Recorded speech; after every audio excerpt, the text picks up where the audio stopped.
Hello, and welcome back to my channel. How you doing? In honor of Mother Wendy, this is going to be, sorry. This is Reality with Diva D, formerly known as Country Conversations with Diva D. Same OG, Diva D. Now, as I was saying, before I was rudely interrupted by my feral children, I wanted to give a little commentary on what's going on the Real Housewives of Atlanta. And I think I could throw in a little something, seeing as how I've been watching the show since its inception. Never skipped a season. Last season was not hard for me to watch because it wasn't bad to me, like everyone is saying. I've gone over this time and time again.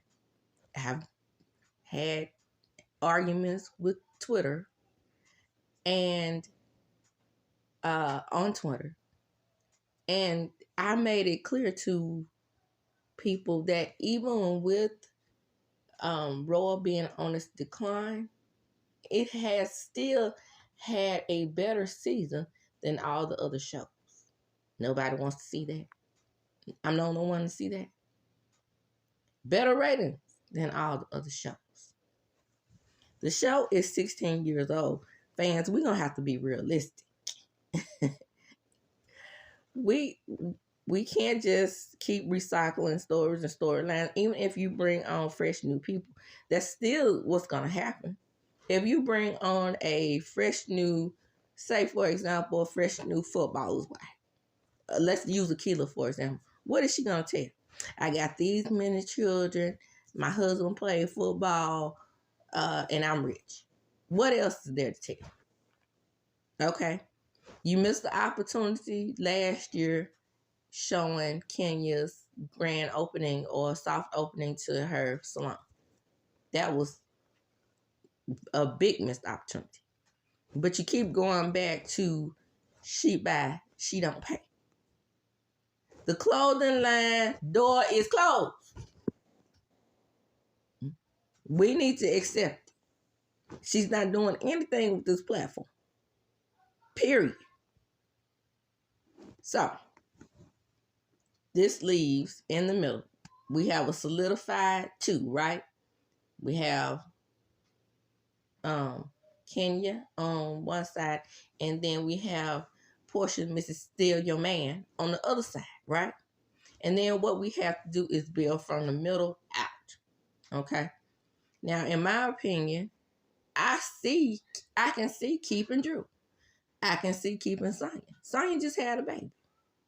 And she does the cutest little TikToks. But if that's not what you want to see, I don't know what you want to see. Okay. And, hey, who doesn't want to look at Ross every day? I'm just saying. So, if it was my cast, it would be Kenya and Drew, Portia and Sonya. What's wrong with Portia getting to know Sonya? Now, that's not my dream cast because I can't stop Portia from coming on the show or anyone else because she's there now. Left up to me, no Portia. Portia is violent. Portia is sneaky. Portia is conniving. She's a liar. She's manipulative. She's all the things that I, in real life, would hate in a person. I'm just saying, I don't like that goofy, airhead chick around certain people, but yet and still, that you willing to put your hands on somebody. And everything was confirmed for me when she tried to hit Dennis' mom in the head with a boom mic. Now, had she hurt that man's mom, then what was her granddaughter going to do? Regardless as to the argument, whatever was going on in the argument, she could have literally seriously injured Dennis' mom, who is her daughter's grandmother. Now, had Dennis went upside dollar for dollar Diane, then that would have been a different story, right? I'm just saying. You have that going on. Then you have how she treats Lauren. Nobody likes that. Nobody wants to see that. I don't. But anyway, like I said, she's there now. What can you do?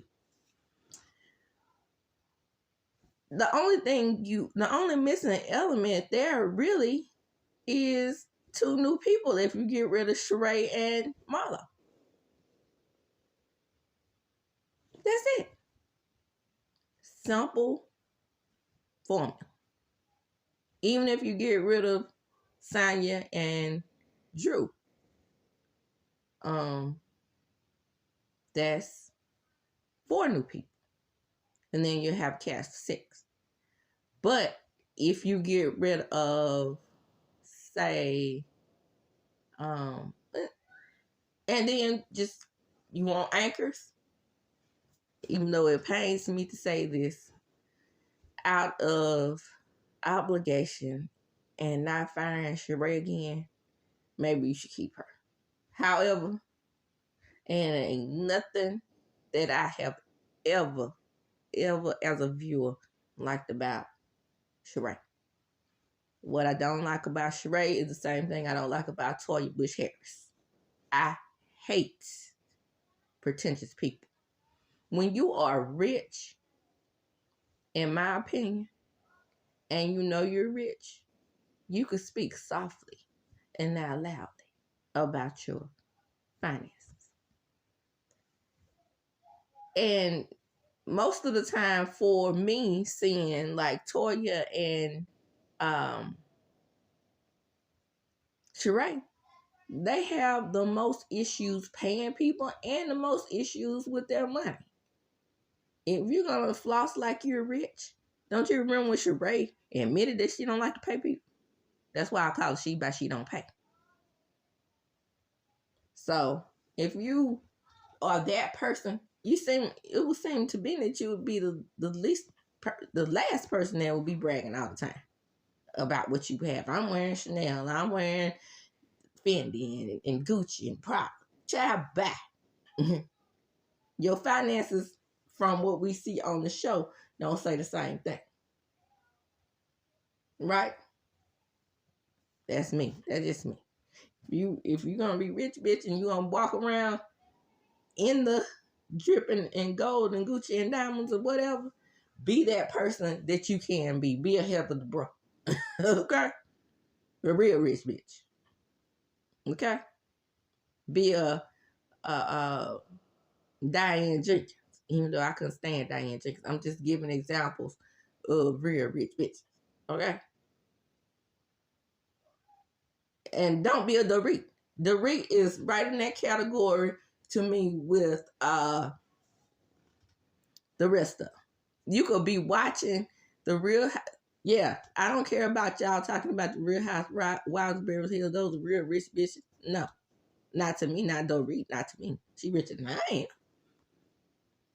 But I'm not going on a show being pretentious either. I don't know about Sheree. Sheree live in that big house, and she can sell that house for more than my net worth. But I don't think Sheree has a whole lot of money. I don't. When I did her net worth, and now that I know the net worth don't mean a whole lot because they got Martell on there as being a $20 million man. Come on now. So the last net worth I saw of Sheree is $250,000. For her to live the lifestyle that she lives, that's not a lot of money. It's a lot of money for me. Not a lot of money for somebody that lives that lifestyle. Same thing with the REIT. For me, you could watch that show, Beverly Hills, and see all of them in the highest end of clothing. All of them, But the REIT is dripping in labels. The Marlo of the show, if you will. I don't like Marlo for that reason. I can't stand when I'm watching the show. I like to guess. Is that Gucci? Is that Coco Chanel? What is that she's wearing? I like to guess. When I see all that mess lined up outside their clothes and it's saying Fendi and Gucci and that Gucci belt that everybody has on every show, that Mugler jumpsuit that everybody has on every show. I'm like, well, it looks gaudy to me. I've never been that flashy. I have to show off type of person. Okay. Now Nene, for me, fell right in the middle of that. Okay.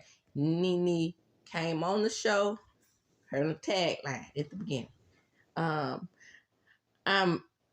what I don't follow the Joneses. I am the Joneses. I don't keep up with the Joneses. I am the Joneses. Something like that. So she was already, big headed. But at the same time, she endeared herself to me because of the way Sheree and the rest of the class treated her. The cast treated her. They were treating her like she was way, way beneath them, and I cannot stand people that do that. Nene had that underdog element for me. I'm gonna always root for the underdog. Always. Just my personality, my character, because I was RUH, raised up humble.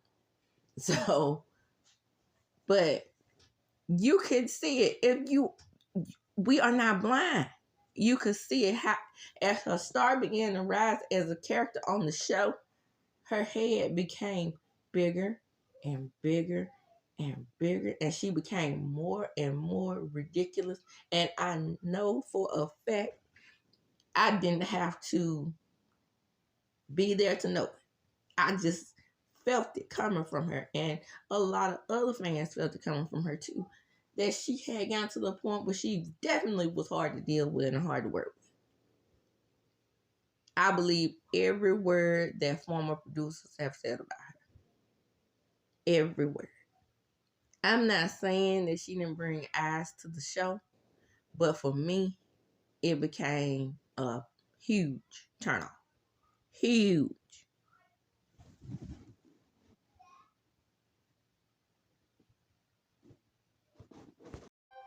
Okay, so moving right along. Let me move this along. All I'm saying is that it's weird to me, the obsession. It's almost like it's an obsession for the fans to pressure Bravo, NBC Universal to bring back Nene. Outside of the lawsuit, outside of the alleged lawsuit, you have the things that she said about Andy in public. I ask the question all the time on Twitter when, we're having these back and forth. I'm not saying that, she didn't have the opportunity to come back and the door will be open. Let's use the opposite. The door will be open as it is with Candy, as it was with Tamara Judge, as it was, I still believe, with Vicky Gunvalson, even though Vicky, well, we know about Vicky. If you want to revamp somebody, a cast, what about New Jersey? If you want to get rid of an OG, Teresa, I wouldn't miss her at all. She is insufferable.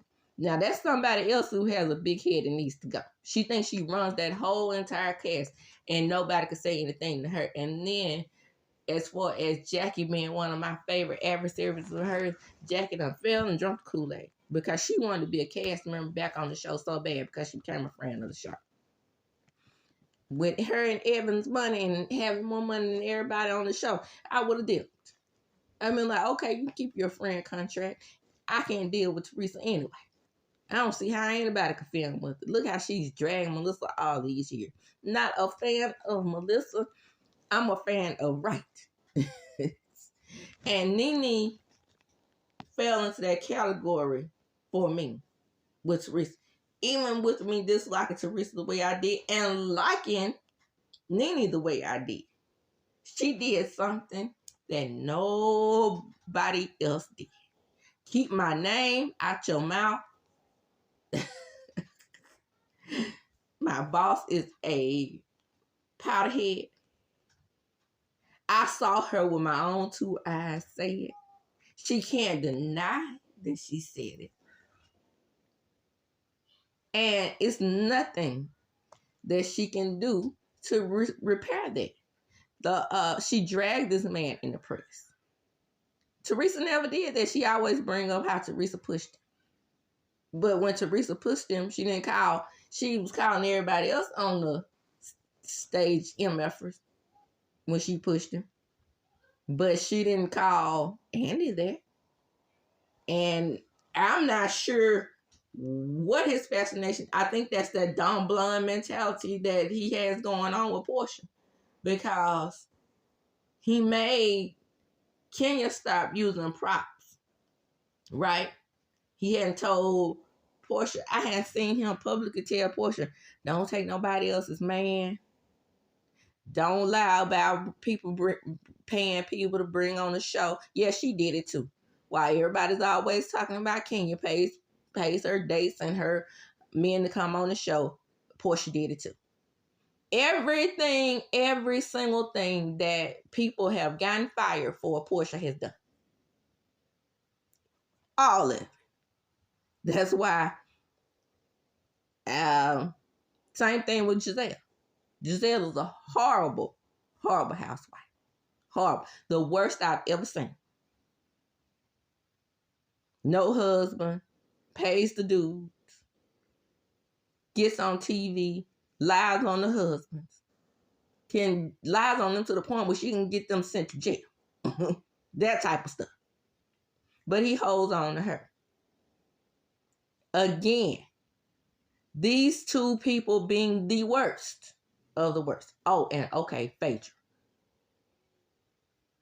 I'm not feeling the nostalgia for Phaedra. Never liked Phaedra. Never.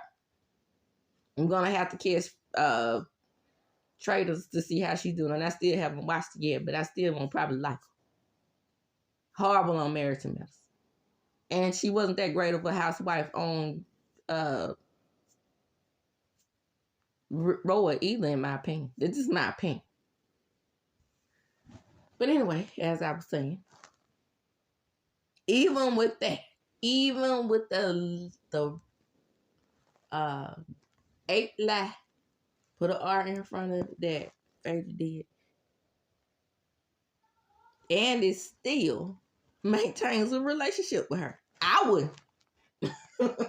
Now, you can't come on my cast and talk about one of my favorite cast members, because all the things that he's talked about and glowing accolades that he gave to Candy, he can't give to Phaedra. But that's just me. If you did those things to one of my favorite characters on the show, and I built somewhat of a friendship with that person, there wouldn't be no way in hell that I could be cool with you almost getting this woman sent to jail. No, ma'am. And I didn't like Phaedra before she did that, but then when she did that, oh, it went through the roof, the level of disgust that I have for her. But y'all begging for her to come back. For what? So she can lie and lie on people and not tell her true story. Let's just see how Mrs. Steele, your man, gonna explain the whole going over there later house smoking her hookah and drink her good wine and walking out the door with her thong panties on out the door with the man. Even though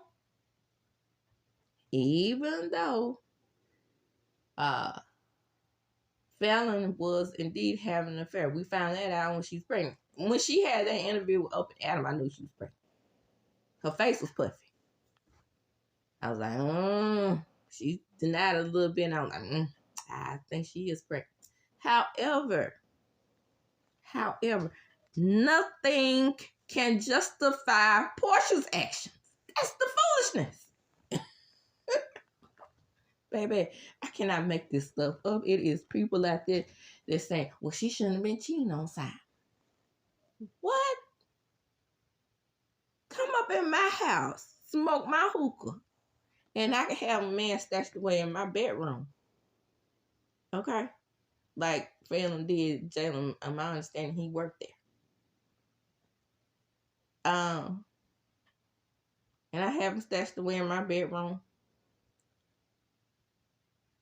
I still will whoop your ice. If you see that I say ice, that's how my auntie says. If you walk up out my door pretending to be my acquaintance, so Portia spend it all kind of ways like she wasn't trying to build a friendship with this woman, and she just doing it for the show, which is a lie. I don't do I don't go out, smoke hookah, and go out to clubs with somebody I'm not trying to build an acquaintanceship with. That's just what it is. That's my character. Unless, well, we know Portia is a low character, so she probably did do that. But all the time trying to scheme up on getting with that African her. And he ain't no count, as my grandmama would say. He wants to be on TV. He's riding her coattails, but she don't see that. But anyway, that's neither here. My opinion. I said what I said. And then you're clamoring for the good old days and you think Nene could come in and save the show. The ratings were going down when Nene was on the show. The ratings were going down when Portia laid up with Bolo in South Carolina.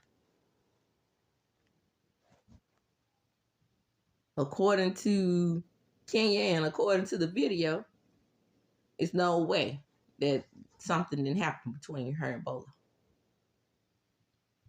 Okay? But because Simon Guabati wanted to be on TV so bad, he went on ahead and married. But he knows that something went down between her, Bolo, and Drew and LaToya. And it wasn't, and he saw that on play out on TV. But he wants to be on TV so bad that he just ignored it. Now, Fallon has said in many interviews that it was his idea to go on the show in the first place. So he's fame hungry. Don't get it twisted. Why y'all up here, some of y'all up here telling Portia to live a soft life. She don't want to live a soft life. He don't either. They want to be in front of the camera. But she had to wait enough time for her to think the fans had forgotten about her walking out that lady husband. I said what I said. Now back to Nene. So, and to wrap this up with Nene. Nene, I'm just saying, why can't we be logical in this situation? Portia shouldn't be allowed to come back. Not because of what she said about, she hadn't said anything about Andy, but because of her putting hands on people on camera. It's no proof, like Nene said, it's no proof to die. Yoked up Newport Nene over there, aka Kim. It's no proof. We have all types of proof that this lady has the potential to be violent and has been violent. Roll the tape. But I wouldn't allow her to come back. She was beating on my folks. That's just me. But Andy see it differently. He sees like, well, at least she didn't say anything about me. But that's Nene's point. I hadn't beat up anybody on camera like Portia has. So it's pretty clear that Nene would definitely come back if she was allowed to. And and that's kind of sad about that. And even maybe behind closed doors or whatever, this experience has humbled her some. But not the way she talks in the press. She's still big-headed in the press, still talking much noise in the press. Tried to walk some of it back when she talked to that big-headed Bethany Franklin. Now, I told y'all Bethany Franklin is borderline racist in my opinion. She proved that, deciding to put her 2 cents in on Kelly. I'm gonna put that out there too as well. But she used Nene. And I said that in a previous video. She used Nene because she knew that she was getting over there doing her Karen thing and being jealous of Carlos because Carlos had gotten so many ratings with Nene appearing on his show. So she decided to do a podcast with Nene. And Nene is so desperate.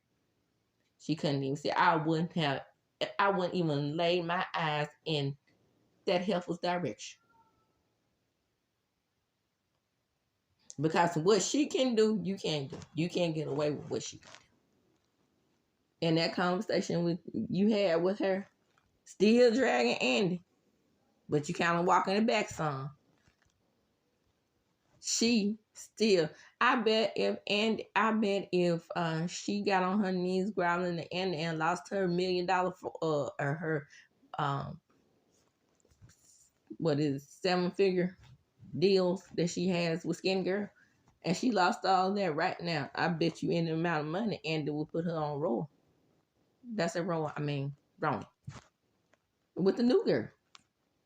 But in my opinion, ooh, y'all clamoring for a reboot. That show, can't stand it. I couldn't stand it before, but I really can't stand it now. But anyway, the door is closed, people. I know you're clamoring for the nostalgia of Phaedra, Portia, and Kenya. Well, some of them you want Kenya to leave, but Miss Twirl, I'm Team Twirl all day. But either way, as far as Nene, Lanithia Elise goes, we as fans are going to have to accept it. She's gone.